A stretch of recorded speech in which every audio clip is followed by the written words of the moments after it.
برکت کا۔ اگر آج ہم ایک دوسرے سے بحیثیت مسلم، بحیثیت انسان ایک دوسرے سے اگر پیار کا رشتہ قائم کیے ہوئے تو یہ بھی حضور کی آمد کا صدقہ ہے۔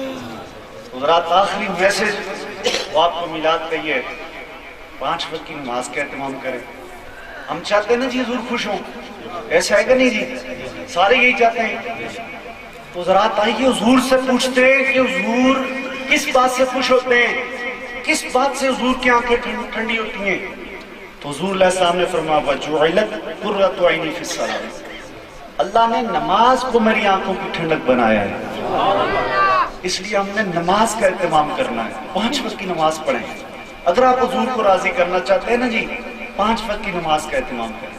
اور جو بندہ 5 وقت کی نماز کا اہتمام کرتا ہے نا، حضور نے خود وہ گناہوں سے پاک ہو جاتا ہے۔ حضور نے خود مثال دے کے ارشاد فرمایا، میرے صحابہ تم بتاؤ اگر کسی کے گھر کے سامنے نہر ہو، 5 وقت 5 مرتبہ وہ دن میں غسل کرے، اس کے جسم پہ میل کچیل باقی رہے گی؟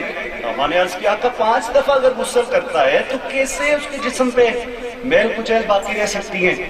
تو حضور نے فرمایا یہی مثال 5 نمازوں کی ہے، تو جو بندہ 5 نمازیں پڑھتا ہے نا، اس کے جسم پہ بھی گناہ کا میل نہیں رہتا، اللہ اسے پاکیزگی عطا فرما دیتا ہے۔